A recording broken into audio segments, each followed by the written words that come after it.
So, for years, you've probably heard the chatter about Russian interference in UK politics. But what does the official evidence actually say? Well, today we're going to unpack the documented playbook. We're talking the methods, the money, and the key players in what looks like a systematic effort to influence one of the world's oldest democracies. It all really starts with this one number. The 2016 Brexit referendum was decided by an incredibly narrow margin. Just 51.9% voted to leave.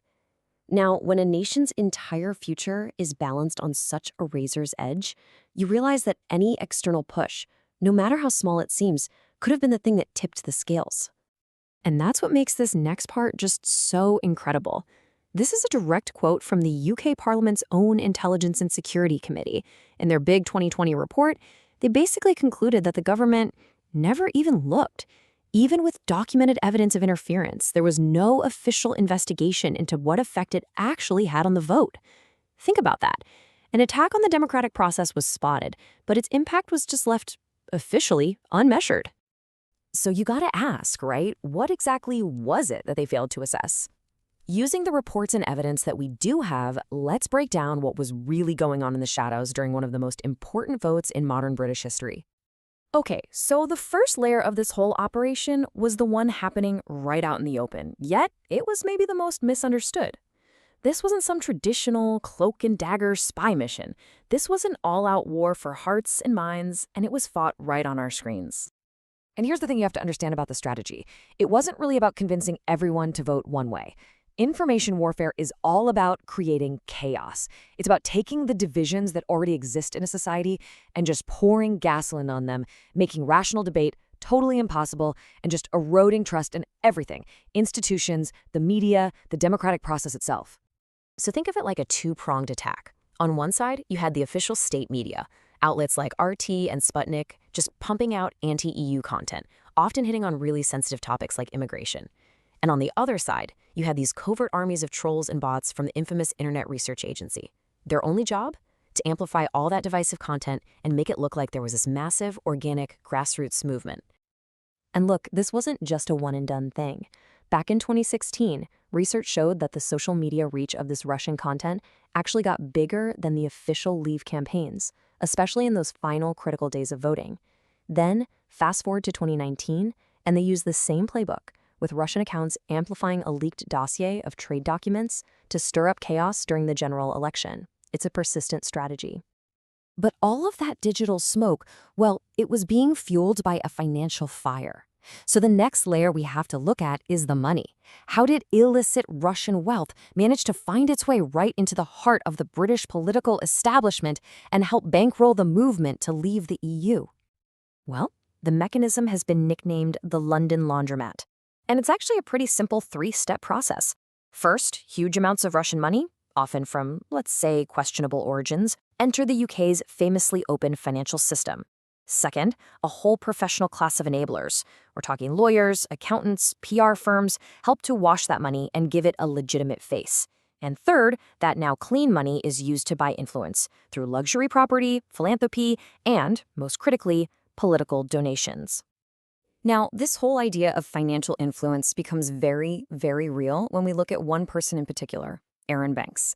As the single biggest donor to the Brexit cause, his money came under a ton of scrutiny, even leading to an investigation by the National Crime Agency. And the real bombshell was the revelation of his multiple secret meetings with the Russian ambassador, where he was supposedly offered a multi-billion-dollar business deal involving Russian gold mines. Suddenly, the line between his political spending and Russian business interests got very blurry.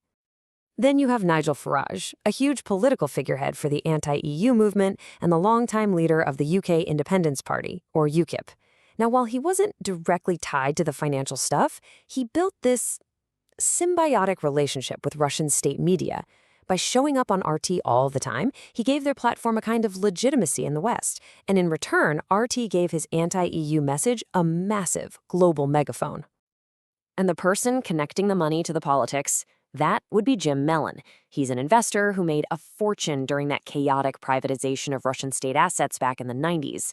And according to reports, it was Mellon who introduced Arron Banks to Nigel Farage, building that crucial bridge between the huge financial resources and the political machine that could actually use them. Okay, so we have the information war and we have the money trail. But there's a third and super controversial element to all this: the use of sophisticated data analytics. The big question is, did the notorious firm Cambridge Analytica act as a sort of high-tech accelerant for this whole operation? And this is where the story gets, well, a little murky. Officially, the UK's Information Commissioner's Office, the ICO, concluded that Cambridge Analytica was not directly involved in the referendum.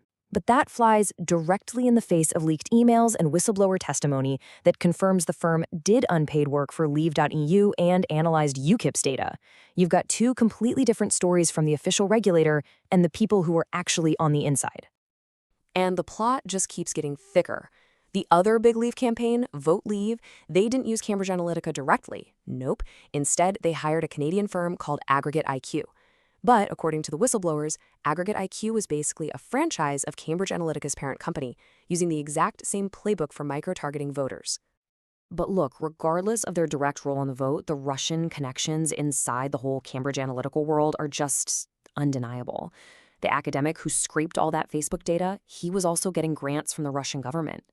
Executives from the company, they met with the Russian oil giant Lukoil to talk about data targeting.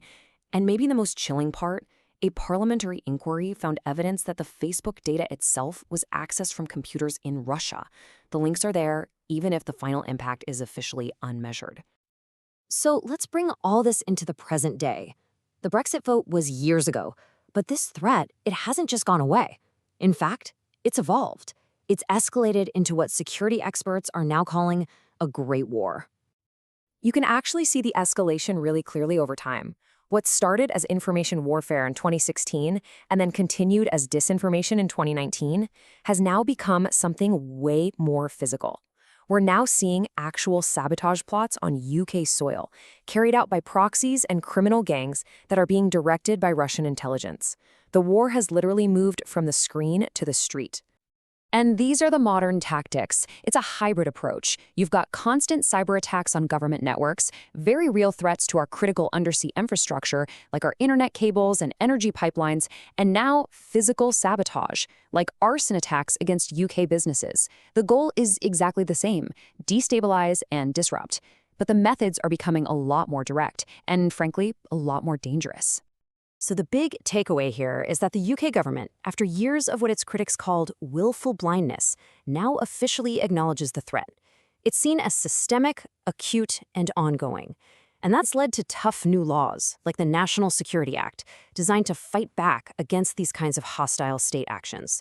The threat is finally being taken seriously, even if the full story of what happened in 2016 remains officially unwritten. And that leaves us with this final and really critical question. The story we've just unpacked shows a multi-layered, persistent, and evolving campaign against a country's democratic foundations. But if the damage from one of the biggest political shocks in recent history was never properly assessed, how can we truly know if we're prepared for what's coming next? It's a question that really gets to the very heart of national security and democratic resilience.